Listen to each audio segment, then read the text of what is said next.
Alors, Madame Coulon, bonjour. Bonjour, Alors, monsieur. on vous appelle ici Loulou Coulon, tout le Oui, monde vous connaît sous le nom de Loulou oui. Coulon. Même moi, je ne sais pas mon autre nom. Ah, voilà. Donc, Loulou Coulon, on est chez vous, on est dans le magasin où vous étiez quand vous étiez regardez, jeune. Voyez, Voilà. Voilà, et le magasin. 1929. 1929, et c'est votre maman qui était, c'est ma maman, qui oui. était là. Alors maintenant, il faudrait que vous nous parliez un petit peu de vous d'abord. Vous êtes né quand? Et puis nous raconter un peu l'histoire du magasin, des magasins. J'ai commencé le débarquement avant. Je suis née le 6 juin 1930. Ah. Et ici, dans cette maison, ma chambre là-haut. C'est bien. Et vos parents, ils étaient venus? En 1921. Mon père est venu avant la guerre de 14. D'accord. Et pourquoi ils sont venus à Pernes? Parce que dans l'Ardèche, il n'y avait pas de travail. Et je ne sais pas s'ils connaissaient quelqu'un, parce que de l'Ardèche, il y en a beaucoup qui allaient du côté d'Arles. Et mon père s'est peut-être arrêté là, mais il ne connaissait personne. Il est venu comme ça, et il s'est arrêté au café qu'il y avait à côté, la mémé Zézine. Et il logeait là, voilà. Et puis après, il est parti à la guerre. Il s'est marié avec ma mère et ils sont venus en 1921. Ils ont ouvert le magasin en 1900? Ils ont ouvert le magasin. C'est ma mère qui a créé la droguerie. Elle vendait un demi-décilitre de Javel pour Noël et pour le Pâques. C'était tout. Les gens ne savaient pas ce que c'était, parce que 1921 quand même, hein, ça fait un peu vieux, déjà, ne connaissaient pas les serpillères, parce que le vrai nom c'est Wasseng, mais si elle avait dit ça, peu cher. Autrefois, on frottait le parterre avec des pâtes. Et alors, on vendait quoi chez vous? De la droguerie, toutes sortes de drogueries et articles funéraires. D'accord. Voilà. Et on faisait des vitrines pour Toussaint. Alors, parlez-nous un petit peu des commerces autour de chez vous. Des commerces. Autour de chez moi. Juste avant ma droguerie, il y avait la pâtisserie de Madame Chaud. Et avant, c'était qu'une seule maison. Vous voyez, la pâtisserie et nous. Elle était tenue par Rosalie Enta, qui était la grand-mère de Riri Morin. Alors, je ne sais pas, son nom c'était Enta, puis après elle s'était remariée peut-être avec Enta. Et elle tenait de tout ce qu'on voulait, de la laine, pour manger, des casseroles, de tout. Et après ça a été vendu à la famille Moreau, et ça a été partagé. Voilà. En face, nous, là, où il y a la boucherie maintenant, c'était monsieur et madame Maigre, marchand drapier. Alors eux sont venus en 1922. D'accord. Après, nous... Et après, il y a eu la boucherie plus tard. En 1955 ou 56. La boucherie, c'était les... Avant, oui, en 1955, monsieur Maigre est mort à Modène. Ça doit être par là. Et ça a été pris par Maurice Otard, ou sa maman, peut-être, je ne sais pas. Voilà. Et eux, Maurice Otard, sa grand-mère maternelle tenait la boucherie là-bas, que c'était encore la maison de cette Rosalie, là, tout ça. Vous voyez? Après, nous, il y avait Madame Roger, qui était modiste. Mais avant Madame Roger, elle était... où il y a... pas le casino maintenant, mais où il y avait le casino, autrefois il y avait un café qui s'appelait le Café de France. Je l'ai marqué quelque part, je ne me rappelle plus les dates bien. Et puis Madame Roger a fait un peu la modiste là, et puis elle est venue s'installer à rue Gambetta. En face de nous, au premier étage, il restait monsieur, c'était des associés, des beaux-frères, monsieur Bresse et monsieur Olivier. C'était très rare ça, c'était en 1921 jusqu'à environ 1948. Il faisait quoi? Il faisait les ventes par correspondance des trousseaux de maison. Voilà. Comme la famille au roi qui... Voilà, un peu ça. Et ils étaient de Valence, ces gens, vous voyez. Mais la maman, Madame Olivier, elle est morte là. Et après, en 1948, il est venu monsieur Dameron, qui a ouvert un commerce. Alors lui était... plombier là, et sa femme vendait des choses ménagères. Et sa famille Aubert qui a repris après, non? Et je crois que c'est Aubert, oui, je crois. Parce qu'il y en a eu des commerces là. Oui, c'est Aubert. Le dernier, ça a été Aubert. Voilà. Après, il y avait, en 1945, il est venu monsieur et madame Avon qui tenaient le prêt-à-porter, de la laine. Mais bien avant, en 1924, il y avait une laiterie qui était tenue par Josepha. Il fallait pas y marcher sur les petits pieds. Oh! Et tout ce quartier, c'était un quartier qui était très vivant, parce qu'il y avait beaucoup de Tout commerces. le monde nous enviait notre quartier. On venait ici, c'était le centre de Pernes. Ah oui, oui, monsieur. C'est-à-dire l'histoire de Pernes aussi, c'est qu'on dit le quartier vieux, le quartier neuf. Voilà. Villeneuve, pardon. Villeneuve. Et Villeneuve, c'est vrai que c'était un peu plus attractif, un peu plus... Oui, ça bougeait. oui. Mais c'était rempli de commerce. Après, il y a... Alors, après, ça a été madame Avon. Puis après, il y avait monsieur et madame Salignon qui faisaient coiffure hommes et femmes. Et puis après, il y a eu madame Bola. Et en face, on ne dirait pas qu'il y a un commerce, et là, il y avait Lisa Lager, c'était en 1920, même, oui, peut-être après la guerre de 18, qui tenait un marchand de chaussures. Voilà. Et qui est-ce qui venait là dans ces commerces? C'était tous les gens de Pernes. Pernes. On travaillait beaucoup, monsieur. Voilà. Ouais, on travaillait beaucoup, oui. Ouais. Et donc ils venaient le week-end, ils venaient dans la semaine. On ne fermait pas à midi. Les commerces, c'était pas fermé. Le dimanche, aussi le matin. On ouvrait peut-être un petit peu plus tard, vous voyez, mais on ouvrait. Vous pensiez qu'il y avait combien de personnes qui existantes à Pernes, le nombre de personnes qui avaient... Alors ça, je ne sais pas le dire. Je ne le sais pas. Et c'était beaucoup d'agriculteurs qui avaient tout autour. Oui, mais même entre commerces, on allait les uns chez les autres. Vous voyez, ma mère faisait le tour de la des boucheries. Elle disait, ah ben cette semaine je vais là. Chacun, parce que autrefois, moi j'aimais mieux le temps d'autrefois, hein, monsieur. Autrefois, les gens, c'était sincère et on s'aimait, on se rendait service, on n'était pas jaloux. Hein? Alors on disait, oh, celui-là, si un avait un peu plus besoin de travailler, on y allait, voyez. Et alors après, qu'est-ce qu'il y avait, monsieur, madame Lager, et qu'après, ça a été, quelques années après, c'était son gendre, Paul Enta, qui vendait le charbon. Il y a, après cette madame Enta, où maintenant la maison est en réparation, il y avait Hubert Ameille, qui était menuisier, et sa femme vendait les meubles qu'il faisait. Et tous ces commerces, ils ont disparu quand? Petit à petit, monsieur. Petit à petit. Petit à petit. Il y a longtemps ou... Par exemple, après Lisa Lager, c'est pas sa belle-fille qui tenait. Vous voyez, son mari, ils se sont mariés, ils vendaient du charbon. Voilà. Chacun, après, faisait comme ça. C'est petit à petit que ça a disparu. Après, il y avait Jeanne Dagne, photographe, mais c'était moins vieux, ça, vous voyez. Et puis, il y avait monsieur Mourge, cordonnier.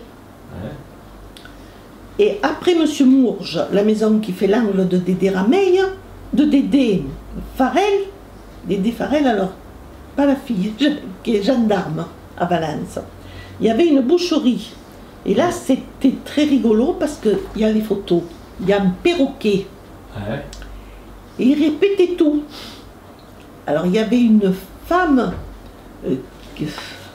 qui venait un peu pour le boucher. Et il avait entendu, et la dame qui s'en était aperçue, un jour quand elle passe dans la rue, il lui faisait « Il a faim, il a faim, il a faim !» Ça a été raconté bien en Pernes. Et puis après, il y avait monsieur et madame Otard, frères et sœurs, qui avaient épousé frères et sœurs aussi, marchand drapier, en 1923. Dans la rue, moi j'ai marqué Robineau, mais c'est maintenant la rue de la Tour Sarlati. Mais moi j'étais tellement rue Robineau, là. Il y avait un cordonnier, en 1934, c'était Louis Aurard. Au fond de la rue, il y avait une coiffeuse, Marie Courbet, et par derrière, que ça donne à la Nesque, il y avait son mari qui vendait des bicyclettes et qui les réparait.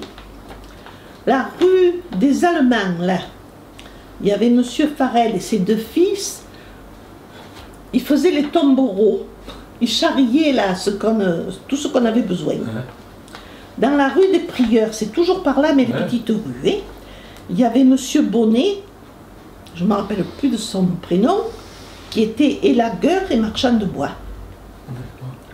Dans la rue Victor Hugo, on file. Il y avait Anna Michelier, marchande de vaisselle. Derrière la fontaine qu'il y a, il y avait Fanny Courbet, qui était tricoteuse, mais qui tricotait beaucoup des bas, des chaussons, des combinaisons, parce que les femmes, autrefois, elles mettaient des combinaisons en laine. Et là, ça fait, en face à la fontaine, ça fait une petite pointe. Les escaliers n'étaient pas comme ça, ils étaient en travers autrefois. Et là, il y avait monsieur et madame Soquet ou Souquet, je crois que c'était Soquet. C'est des gens qui venaient de Marseille, et avec sa fille qui s'appelait Guiguite. On ne connaissait que Guiguite à perdre. C'était en 1942 par là. Et il faisait quoi? Il vendait bazar de tout. Et puis après, ça a été acheté par madame Castres. Puis Delphine Hérisson, qui vendait des chaussures. Puis Julienne Adam, qui vendait des tissus et qui était couturière et brodeuse. En fil, un peu avant, j'avais oublié, j'ai un peu mélangé là. Il y avait les demoiselles Moutes qui tenaient la boulangerie. Et quand on file la rue Victor Hugo, il y avait une femme à la rue qui faisait l'angle de cette maison, de la rue Rompecu. On l'appelait Nicolette. Et c'était... Qui c'était Nicolette? Et c'était une petite... une maison de rencontre, voilà. Voilà. Et vous, vous y alliez? Vous passiez devant? Mais j'y passais devant. Seulement, moi, j'avais que 6 ans, vous comprenez, alors je savais bien donc ce que c'était tout ça.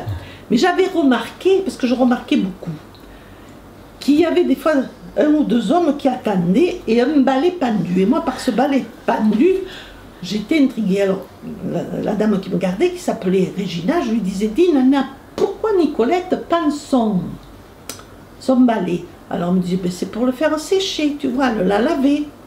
Ah, et les messieurs, pourquoi ils attendent, peu cher que ce soit sec? Vous voyez, je racontais un peu d'affaires d'un petit comme ça.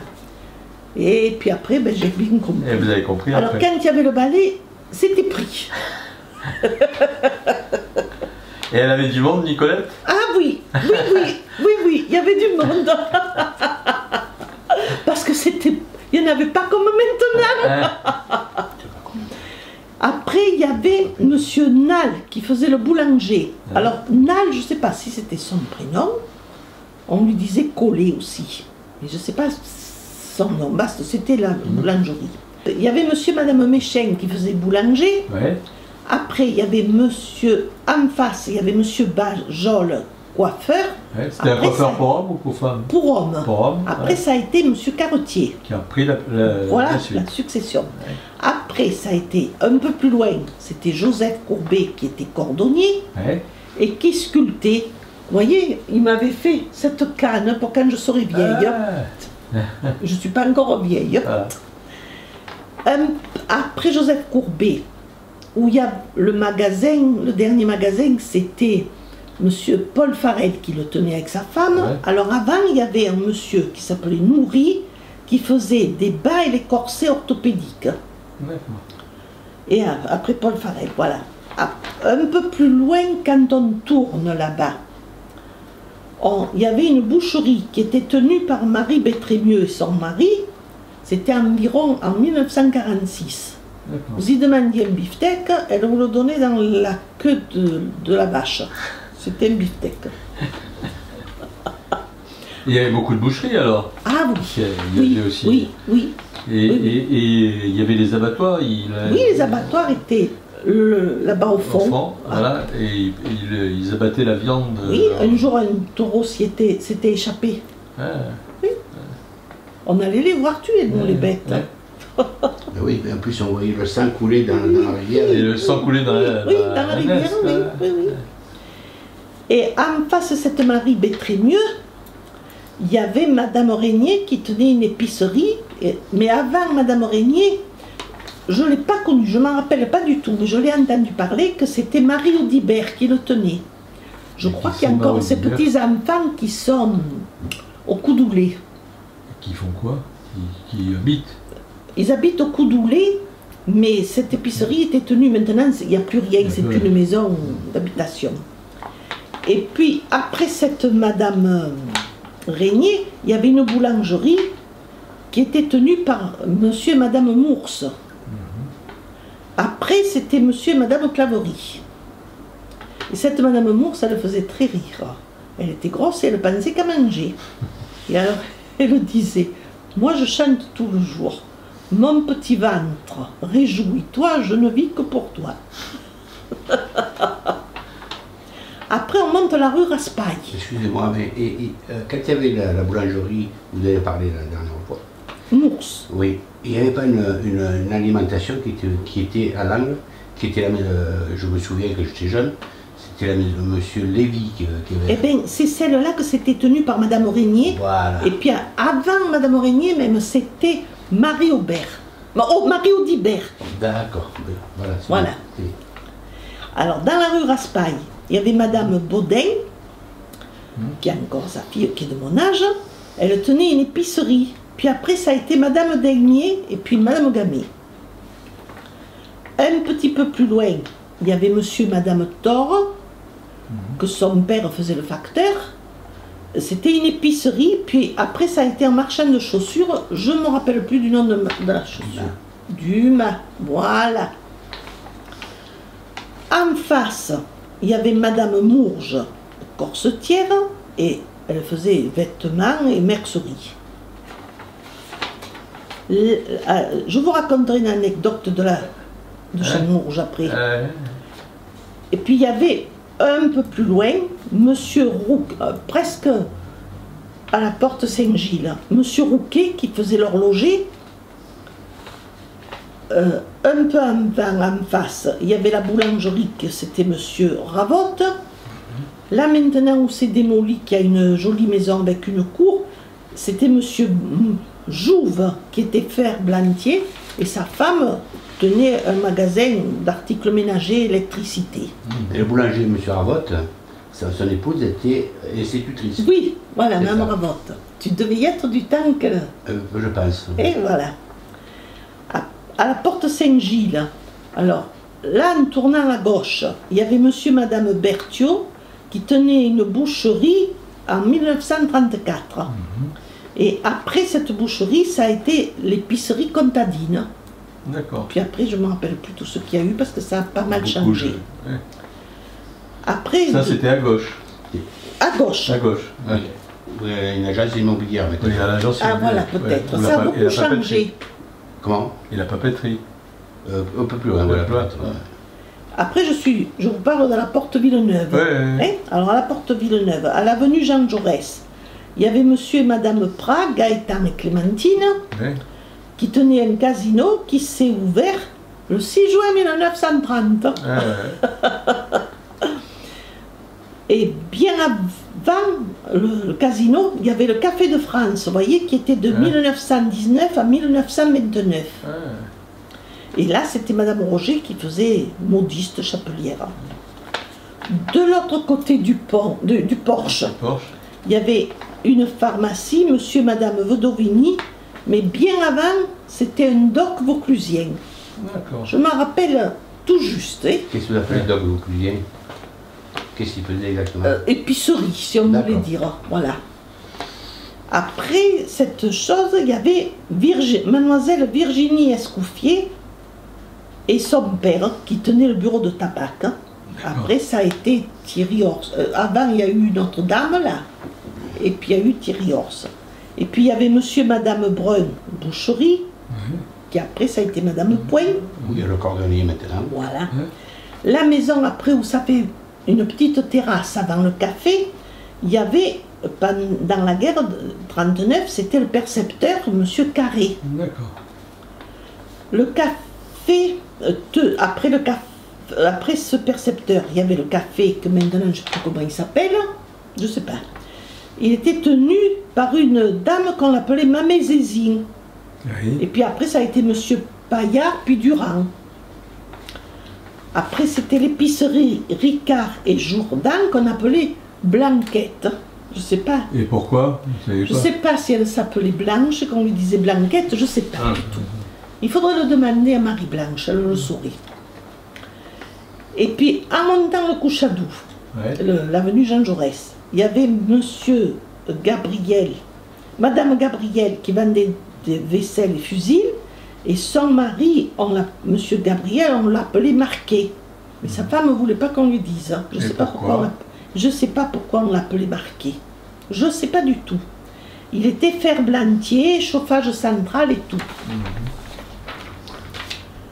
Après, en montant toujours le Couchadou, il y avait Louis Amier qui était marchand de chaussures et un peu cordonnier, il faisait. Après, il y avait Nini Courbet, l'épicerie. C'était en 1932, ça c'était la grand-mère de René Carle. Après, ça faisait comme une grande remise, c'était monsieur et madame Castres Girard, c'est parce que c'était madame Girard qui le tenait, puis sa fille s'était mariée avec monsieur Castres. Il faisait engrais et grainetier. Monsieur Castres. Castres, oui, oh, j'ai mis. Et je l'ai marqué Castres, oui. Après, plus haut, il y avait monsieur et madame Rogier qui faisaient un doc épicerie. D'accord. En bas du Couchadou, il y avait monsieur et madame. Alors moi j'ai marqué Nine Justenésie parce qu'on disait toujours on va chez la Nine qui faisait le café. Après le café, il y avait, ça devait être les écuries, des remises de l'auberge qui étaient sur, et c'était tenu par monsieur Langeon qui était maquignon en 1927. D'accord. Après, il y avait et là, il vendait directement. Il faisait les choses des chevaux, oui, marchand de chevaux. Marchand de chevaux, mais il ne le vendait pas sur place. Je ne peux pas vous le dire, ça. Je ne peux pas vous le dire. Et c'était un homme le plus brave et le plus honnête du monde. Et puis, on l'a tellement trompé, perdu, qu'il s'était mis à la boisson. C'est rare de Maquignon. Oui. Et un peu plus haut, il y avait monsieur Jouve qui était coiffeur. Après, ça a été carottier, puis carottier, il est allé là-bas. Après, alors je ne sais pas bien l'écrire, c'était monsieur et madame Sieuil, qui étaient ébénistes et magasins de meubles, en face de Guy Rogier.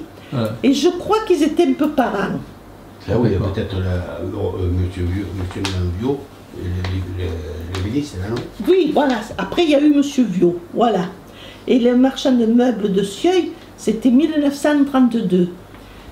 Je ne sais pas si madame Sieuil n'était pas parente de madame Rogier. Lucie Rogier, voilà, ça me vient.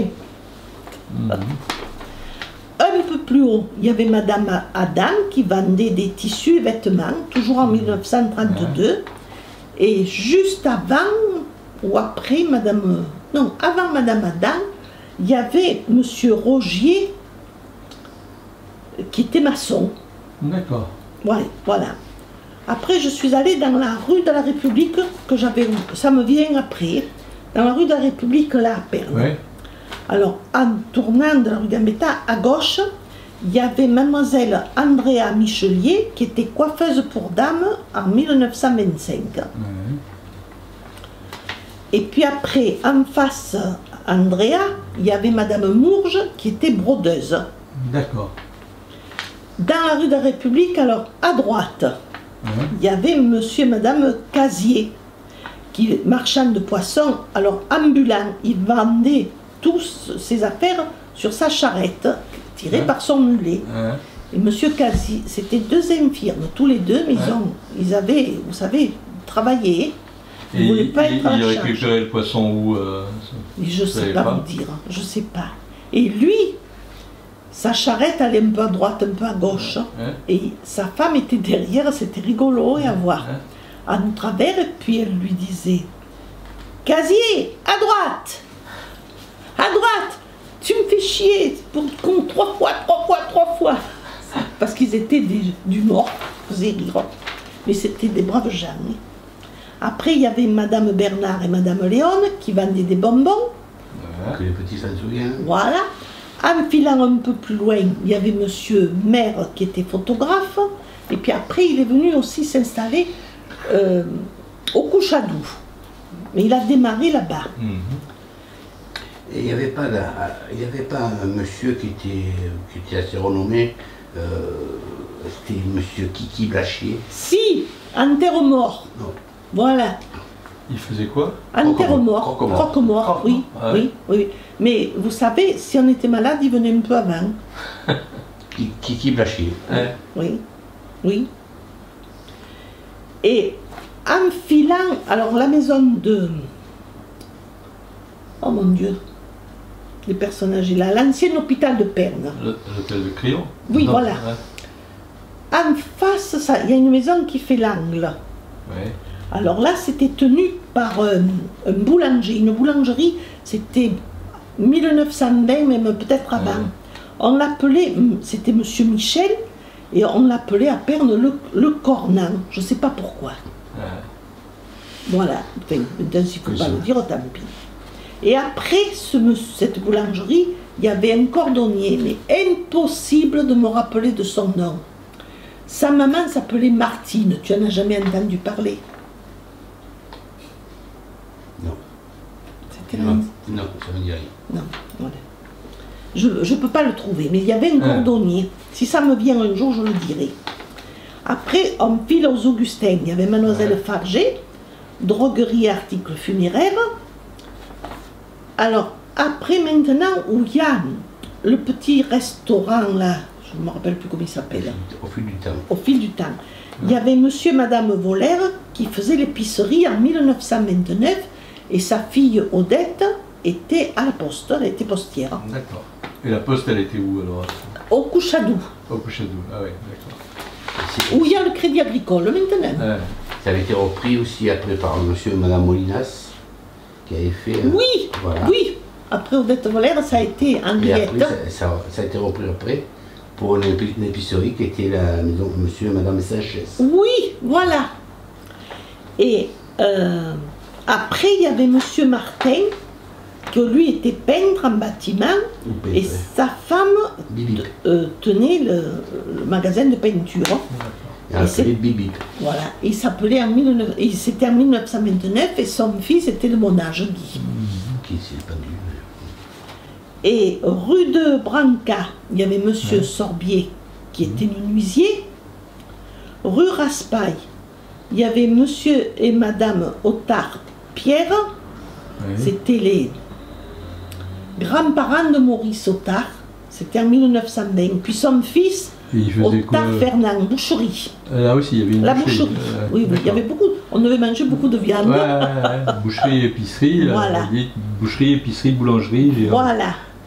Il y Et en a un peu beaucoup. plus loin, où il y a Madame de Baruel, ça fait un recoin là. Hein. Là, c'était Jules Suffren qui était menuisier. D'accord. Au portail neuf de là, j'ai un peu sauté, mais ça fait rien. Non, mais c'est Il y bien. avait Monsieur Rogier, vente de vélos et réparation. À côté, Monsieur Cartous, qui était serrurier et ferronnier. Il y avait l'épicerie là. À côté de Roger. Après, il y a eu l'épicerie, et puis Qui était- Madame Daimier tenait C'était là-bas, qui était monsieur et venue madame là. Loubès et après c'était madame. Voilà. Après, ce monsieur Cartous, il y avait monsieur Hernandez, qui était coiffeur et barbier. Monsieur Hernandez, c'est le papa de Didou Mathieu. Patrick Mathieu, qui était gendarme. Oui. Mais c'était son grand-père. Après, il y avait mademoiselle Yvonne Avi. Vous parlez du coiffeur. Oui, C'est donc le coiffeur où actuellement il y a le fils d'Oche, Doche, voilà. David Doche. David Doche, voilà. Après, il y avait mademoiselle Yvonne Avi qui tenait le tabac presse. Dans la petite rue qu'on passe, il y avait monsieur et madame Pichot qui faisaient l'épicerie, que maintenant, c'est Dame Loi. Ouais, d'accord. Voilà. Et je pense que vous avez oublié quelqu'un. Ah oui. Cartous, la ferronnerie Cartous. À côté de David, le coiffeur. Mais attends, c'est pas celui-là que je viens de dire. Attends, qu'est-ce que j'ai dit? Monsieur Cartous, serrurier, ferronnerie. Voilà, c'est Et ça. voilà. Et après, en face, Notre-Dame de la Rose, là-bas, il y avait un café qui était tenu par Nini Lager, café, ça c'était en 1925 peut-être, vous voyez, Puis après, ça a été monsieur et madame Dupré. Monsieur Carré. Voilà. Et qui est finalement maintenant, c'est un établissement tenu par Josiane Testu, Oui. donc fait Versailles. Oui. D'accord. Et donc, Ah oui, c'est là. Oui. Oui. Et puis il y avait monsieur en face, alors monsieur Maillan, qui était mécanicien et essence. D'accord. Rodolphe Maillan. Rodolphe, voilà. Course de la République, il y avait monsieur Moran. Alors ce monsieur Moran, il avait une vieille auto, je crois qu'elle était toute en bois, et dessus, c'était comme une capote là. Et il livrait, il faisait la livraison des commerçants, puis d'autres personnes qui en avaient besoin. Mais c'est vieux, et ça. Et dans cette petite rue, juste avant le magasin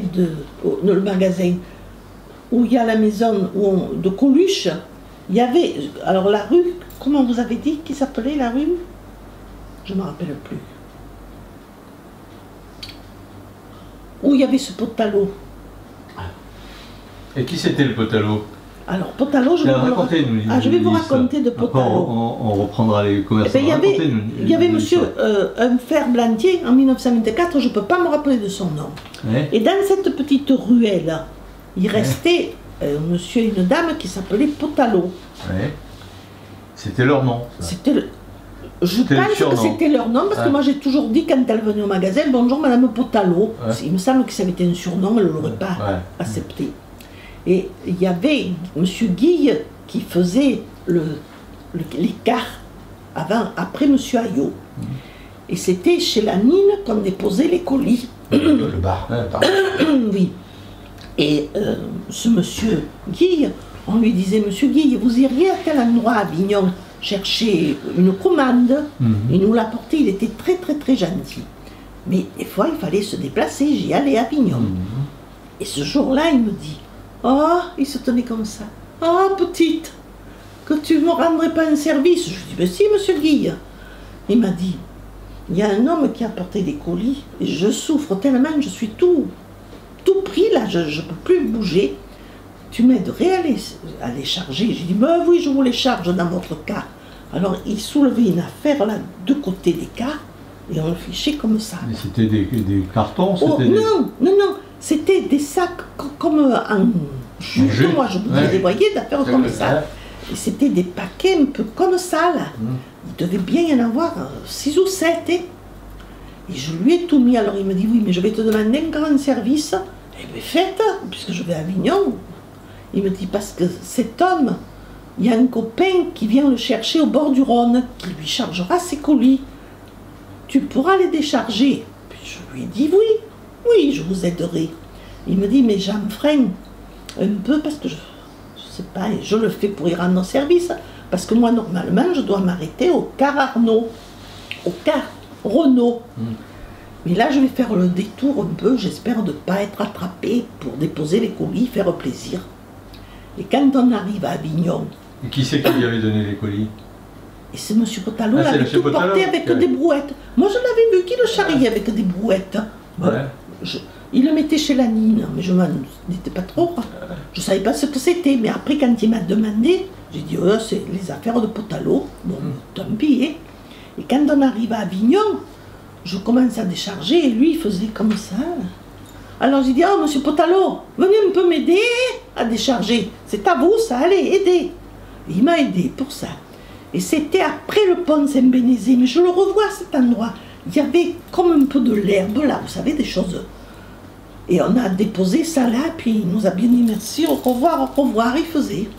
Bon, puis voilà. Et au bout de quelques jours, j'en ai été malade, moi. Je ne sais pas s'il s'est constitué prisonnier, je ne m'en rappelle pas, hein, monsieur. Ou si il avait tué sa femme et dépecé, et il était allé le ficher au Rhône. Dans les sacs en jute. Oui. Et ils sentaient pas les sacs quand vous les avez pris? Non, ça sentait pas. C'est tout frais. Et comme là, vous voyez, maintenant, il y a du nylon. Ça coulerait pas, mais autrefois que c'est pas coulé. Je sais pas ce qu'il avait fait. Je sais pas. Mais il avait tué sa femme. Et alors ce monsieur Bottalo, il faisait quoi alors Mais écoutez, je ne sais pas vous dire. Moi, je le voyais tout le temps promener un peu avec sa femme. Hein. Ouais. Peut-être qu'il faisait un peu des heures, je ne sais pas. Chez les uns ou chez les autres, je ne sais pas. Mais ils se disputaient tout le temps dans la rue. Et après, ils ont disparu, alors, bien sûr. Lui, il est parti. Je ne sais pas s'il n'est pas mort à Perne, dites. Ouais. Oui, il me semble qu'on l'a Il a dû être condamné.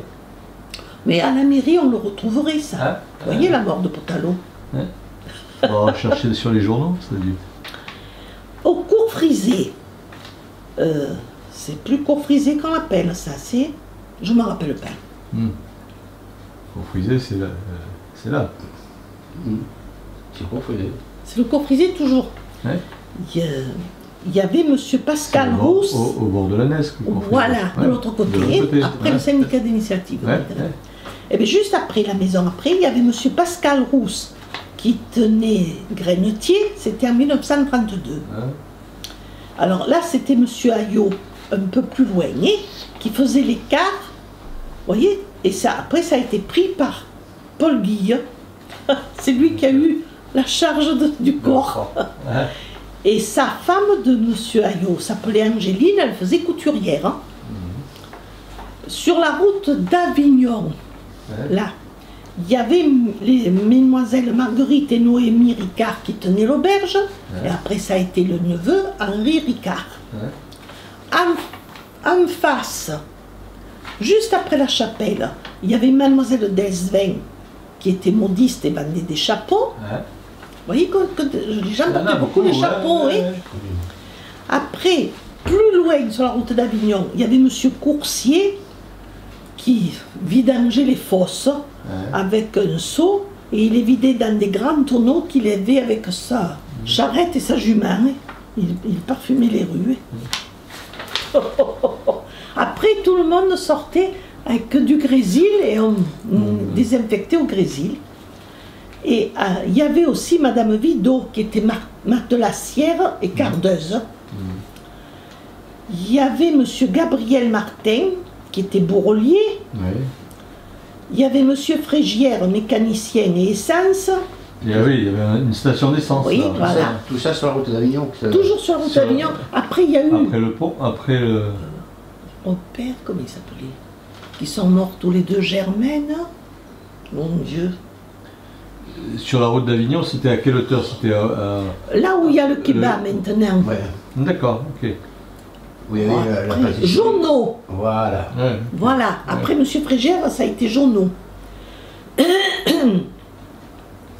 Et après, il y avait M. et Mme Paul Bressy qui faisaient expéditeur, vente de fruits et d'huile d'olive. C'était Dicanève, non? Voilà, Dicanève. Alors, il y avait M. Farel, je ne me rappelle plus son prénom. Le père de Jean-Louis. Le père de Jean-Louis Farel qui faisait les briques, là. D'accord. Il faisait les briques, c'est-à-dire... Pour les maçons. Voilà. Il y avait une cheminée, il y avait un four, il y avait à la main. Oui. Il faisait sécher naturellement. Oui, oui. Et de Villeneuve sur la route de Carpentras. Alors il y avait Charles Guaran, qui c'était les parents de monsieur et madame Munition, qui vendaient des vélos et les réparaient. Il y avait monsieur Mathieu, coiffeur pour hommes. Et à côté, il y avait Germaine Lager qui faisait coiffeuse pour dames. Après, il y avait monsieur Bagnol qui était bourrelier. Maintenant, je crois que c'est une banque qu'il y a. Il y a eu aussi monsieur et madame Sac qui faisait la boulangerie à Banque. Il y avait Cormont. Voilà. Pâtisserie Cormont. Et un peu en face, là, sur la pointe, il y avait monsieur et madame Duciel qui tenaient un kiosque à journaux. Et elle vendait du café autrefois, vous savez. En face, il y avait monsieur et madame Présas qui faisaient le café. Après, il y avait une pharmacie. Mais il y avait monsieur Fangeau. Mais avant monsieur Fangeau, c'était une demoiselle. Je ne me rappelle pas du nom. Alors j'ai marqué que monsieur Fangeau. Après, il y a eu monsieur et madame Mondé. C'était avant la rue de la Gare, là. Oui, la pharmacie maintenant. Oui, il y a la pharmacie maintenant. Oui. D'accord. Il y avait monsieur Ulysse Rogier qui était maçon. Il y avait mademoiselle Delphine Hérisson qui faisait bazar et chaussures. Quand elle a quitté de là, elle a monter chez elle, Article de pêche. voilà, tout ce qu'on voulait. Et en face la pharmacie que je vous ai dit là de Monsieur Fangeau, il y avait le doc de Perne qui s'est ouvert en 1930, qui était tenu par Madame Cluse et sa maman. D'accord. Et il y avait un garagiste. Après, il y avait le garage Monsieur Lantelme, qui était mécanicien essence, et il faisait taxi aussi, vous voyez, Ouais, d'accord. parce qu'il n'y en avait pas beaucoup. À l'avenue Louis Chabran, il y avait un monsieur Téton, qui était maçon. Au quai de Verdun, il y avait Marceau Courbet d'Inoche, qui était mécanicien et vente de voitures. Taxi. Voilà, taxi. Il y avait un peu plus loin Élise Bressy, qui était modiste, mais ça c'était en 1920 aussi. D'accord.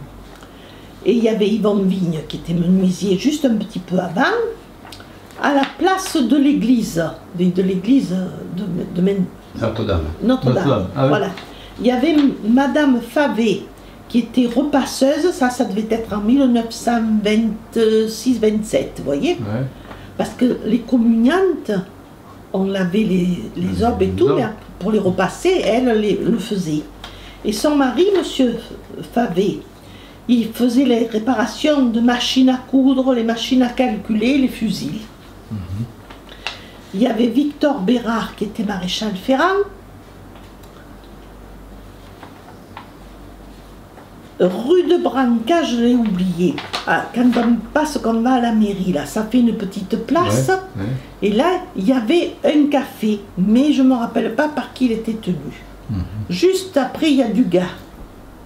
Il y avait un bourrelier aussi là. Il y avait un bourrelier là. La famille Jean. Ah, tu vois, je ne me rappelle pas.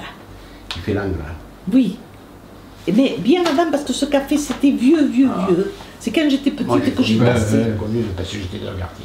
Voilà, tu vois.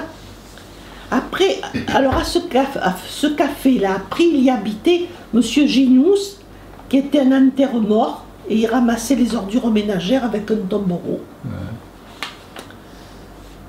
Rue de la République, j'avais oublié qu'il y avait la fabrique d'hosties, des religieuses aussi.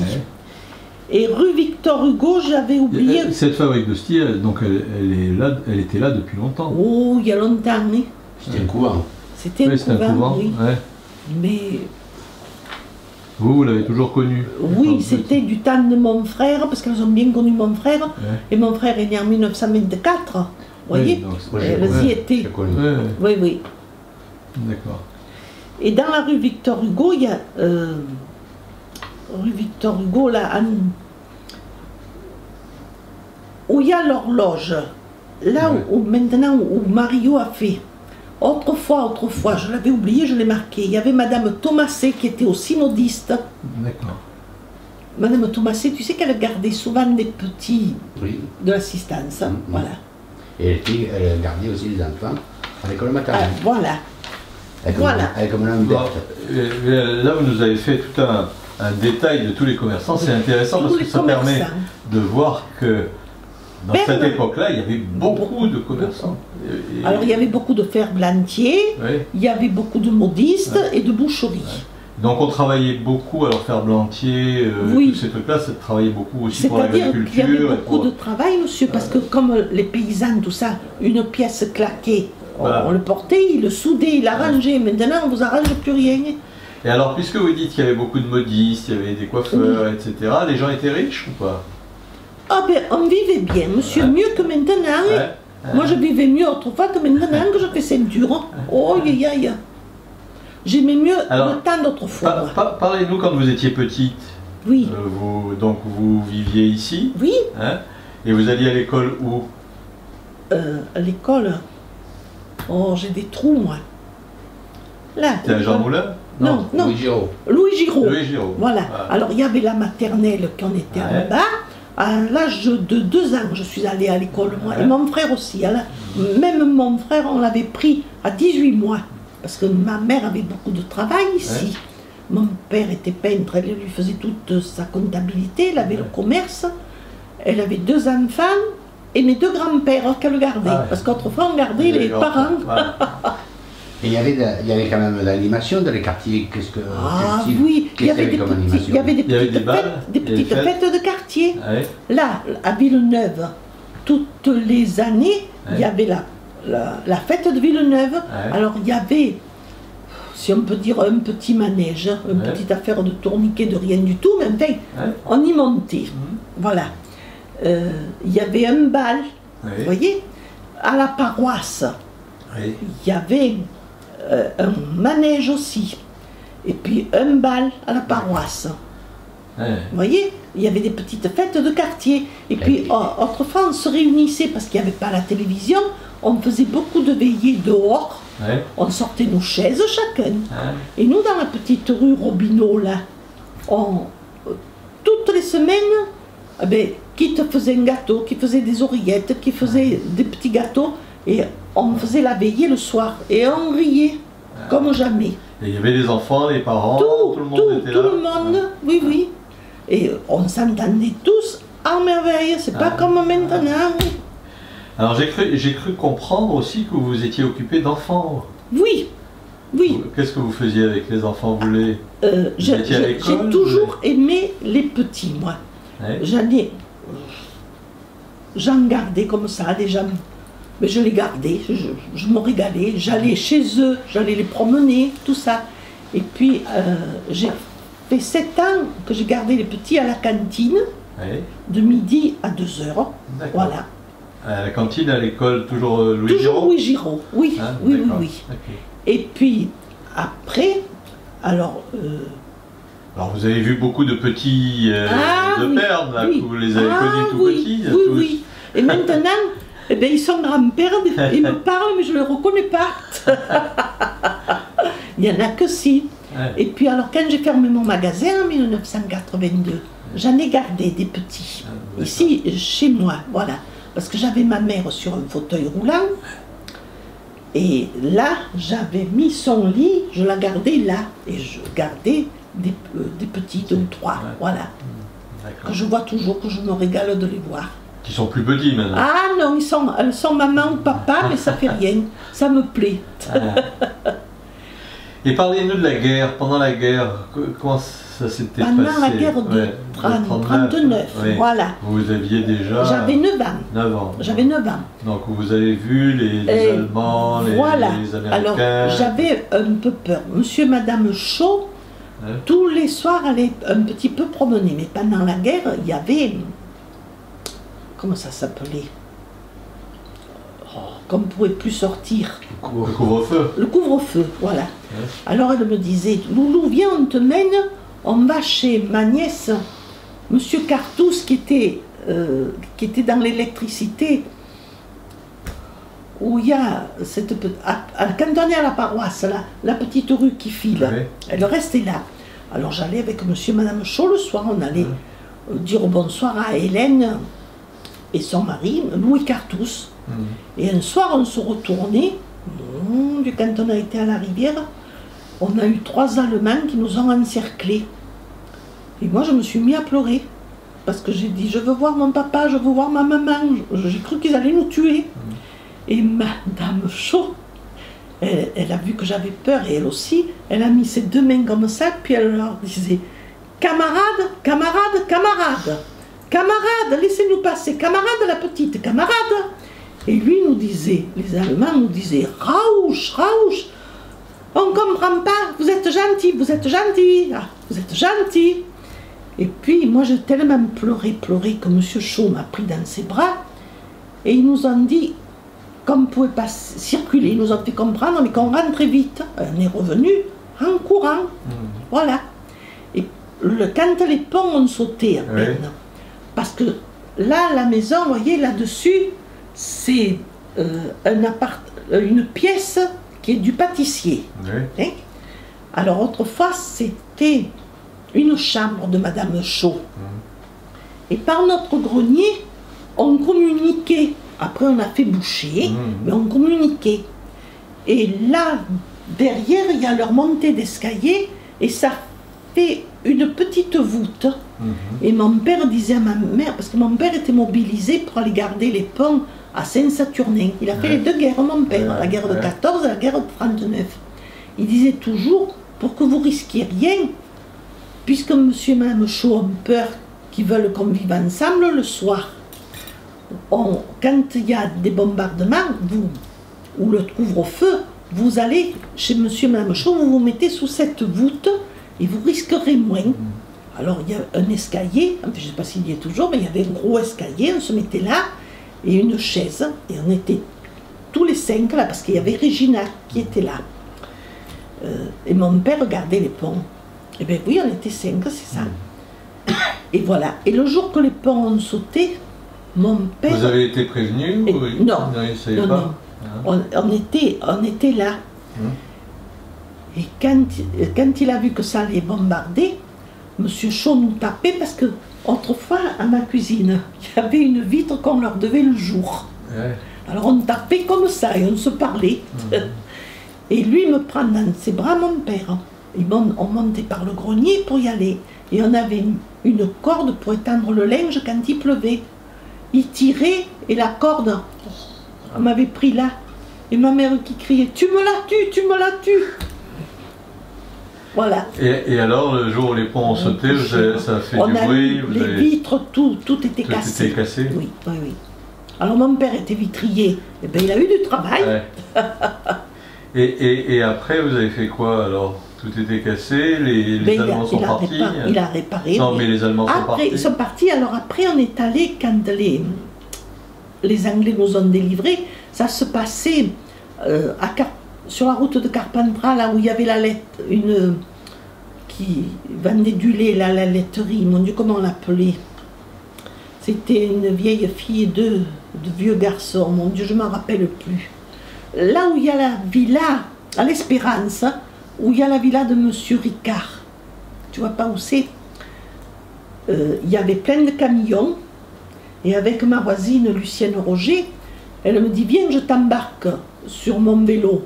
Je montais sur son porte-bagages de derrière, elle me mène, et les Anglais nous donnaient des chewing-gums, ils nous donnaient des boîtes de pâté. C'est les Anglais ou les Américains? Les Américains, peut-être, oui, je ne sais pas pourquoi je dis Anglais. C'était les Américains, oui, c'est pareil. Pour moi, c'est pareil. Ils nous avaient beaucoup gâtés. Alors, avec Lucienne, elle me dit, parce que j'avais une jupe, elle me dit, mets ta jupe comme ça, ils te le mettront, et on en donnera à tout le quartier, parce qu'on se partageait. On se donnait. Alors je lui ai dit, ben oui, ils vont être tous contents. Alors j'avais relevé, mais je lui ai dit, j'ai peur parce que je vais me tenir que d'une main à ta selle. Elle me dit, tu risques rien, qu'est-ce que tu veux, allez, filons. Et on est revenu avec toutes nos affaires. On avait des cigarettes pour les hommes, ils étaient contents. Voilà. Et vous avez des anecdotes comme ça, quand vous étiez petit? Les Allemands, quand ils sont venus, ma mère en raccommodait beaucoup, et autrefois. Et elle, comme elle avait des varices, elle portait beaucoup de bas, seulement les mailles. Et elle les raccommodait, elle le faisait très bien. Et elle avait un sac comme ça, et qu'elle avait mis tous ses bas pour accommoder, et puis elle le faisait quand elle avait le temps. Et dans ces bas, mon père avait dit, ben, les quelques bagues que tu as et les tours de cou, tu devrais les mettre dans ces bas. Alors, oui. Et mon père m'avait dit, mais tu le dis pas, il ne faut pas le dire. Et je ne risquais pas de le dire. Oh là là. Maintenant, les petits répètent tout, mais à ce moment-là, c'était fini. Et on a la porte où vous avez rentré là-bas, ça faisait un peu plus couloir, vous voyez. Et on avait une petite table où ma mère mettait son raccommodage, tout, là, sa couture qu'elle faisait. Et deux Allemands viennent parce qu'ils croyaient qu'il y avait quelqu'un de caché. Alors mon père leur a parlé gentiment, il leur a dit non, non, vous pouvez tout fouiller, on n'a rien de... on ne cache personne, mais fouiller. Alors ils ont dit que oui, mais ils étaient colères. Et mon père m'a toujours dit non, c'était pas une arme. Moi je crois que c'était une arme, c'était comme ça, je l'avais bien vu, mais il me disait que c'était un morceau de bois. Béton, hein. Et il prend ce sac pour fouiller.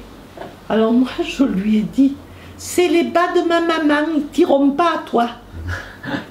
Et ils l'ont ouvert, mais comme c'était, ils l'ont reposé. Ouais. Et ils sont montés, on n'a que 2 chambres, alors ils ont vite fait le tour.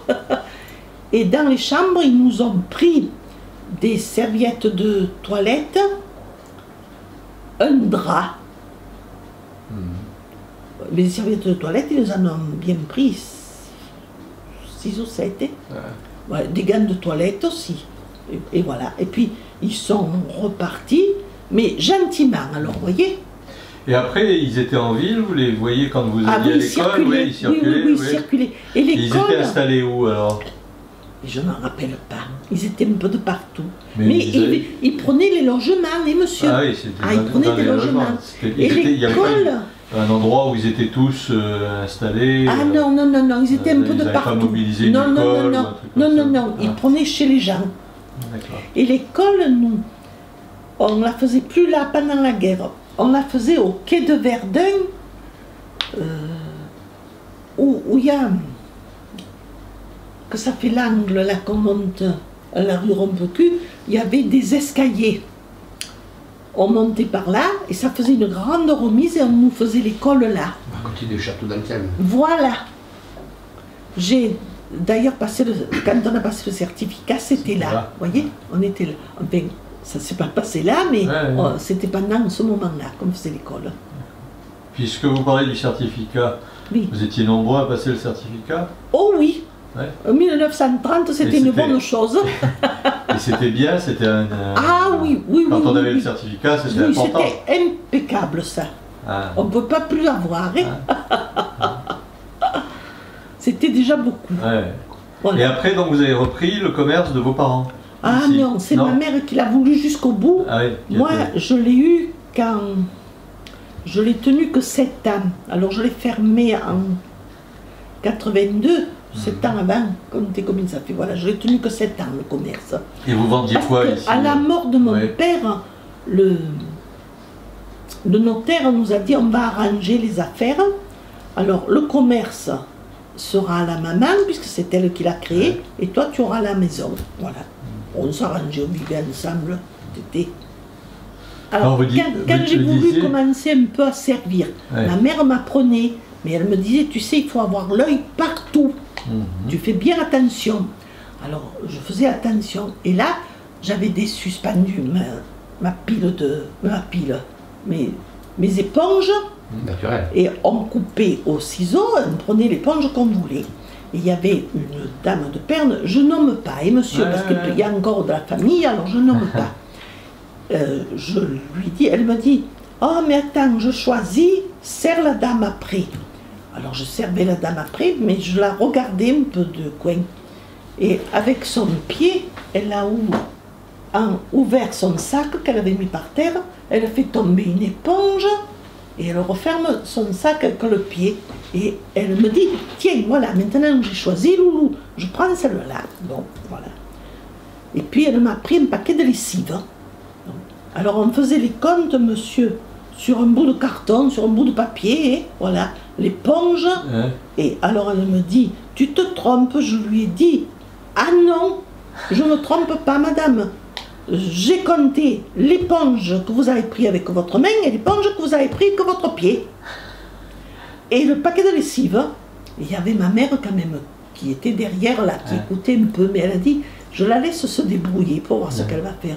Mais je ne l'ai pas pris, je lui dis, ah si, madame, mais regardez, j'y ouvre son sac, elle m'a dit, j'aurais voulu le faire, ma petite, j'y serais pas mieux arrivée. J'ai dit oui, alors vous en voulez qu'une, eh bien, je vous fais une soustraction. Vous voyez, le volet. Une autre fois, c'était une dame, parce qu'on se disait par commerce, il faut se méfier de telle personne, il y en avait une qui paraît qu'elle faisait toujours changer, je dis 10 000 francs, moi. Vous voyez, c'était un papier comme ça qu'on disait 10 000. Elle faisait toujours changer dans tous les commerces, mais c'est qu'elle reprenait le papier de 10 000. Et alors, là, on avait un rideau, et comme c'était du reps, à force de le laver, c'était un peu rétréci, ça m'avait rendu service ce jour-là. Par là, je voyais, et je déjeunais, ma mère servait. Et notre banque, elle était comme ça, là. Et elle lui fait changer les 10 000. Alors elle lui dit, j'ai pas de monnaie, vous en avez pas? Alors elle lui dit non. Elle lui dit, je vais vous chercher la monnaie. Mais elle a laissé le papier de 10 000 sur la banque. Et moi j'ai dit, mais qu'est-ce qu'elle fait? Elle l'a mis dans sa chaussure. Ma mère revient, elle lui dit, le papier de 10 000, vous l'avez repris. Alors elle a dit, ah non, vous l'avez emporté. Ma mère lui dit, vous pouvez venir, je ne l'ai pas emporté. Et il y avait 4 ou 5 personnes qui ont dit, c'est pas nous, c'est pas nous. Et il rentre une petite, on était voisins longtemps, mais qui était d'une honnêteté sans pareil. Elle dit, c'est la petite. Ma mère lui dit, dites, elle vient de rentrer, vous n'allez pas accuser une petite, surtout que celle-là ne risque pas de voler. Elle lui dit, je ne dis pas que vous l'avez volé, mais vous me l'avez repris, par mégarde peut-être, parce que ma mère mettait encore des gants. Alors moi j'arrive, puis je lui dis, oh bébé, on n'a qu'à faire la douane, on fouille. Alors ma mère dit, oui, voyez, maintenant, on ne pourrait pas le faire, monsieur. Mais ma mère dit, ben oui, on va vous fouiller. Alors ma mère dit, moi je vais me mettre à la porte et je vous regarde tout votre sac et vos poches. Alors moi je lui dis, et moi que j'étais en train de déjeuner, que je me suis arrêtée, eh bien ça me fait rien, j'aime bien le fromage, je vais commencer par les pieds moi. Ma mère elle s'est dit, qu'est-ce qu'elle fait, elle est folle, elle a commencé par les pieds. Alors elle me dit, mais je le fais si tu veux. Je lui dis non, tu vas voir, je vais manger une tartine de roquefort moi. Je lui dis, madame, mais quoi, qu'est-ce que tu me touches mes pieds, toi? Moi, je lui dis, je ne vous les touche pas, juste je soulève votre chaussure. J'ai dit, fais-le. Et alors? Elle a dit qu'il était tombé malencontreusement. Dans la chaussure. Voilà. Alors j'ai dit, ben, il faudra faire attention. Mais de ça, il nous en est arrivé des choses comme ça, comme vol. Mais on s'entendait tous bien, vous voyez? Que maintenant, c'est fini. Eh bien, écoutez, merci de nous avoir accueillis. Ah, ben bien volontiers. On a appris de beaucoup de choses. Bien volontiers. Et c'était sur l'histoire des commerces, voilà. Très important. Ah oui, oui, oui. Ben, Loulou Coulon, merci. Voilà. Alors, cher à votre service, vous pouvez venir quand vous voulez.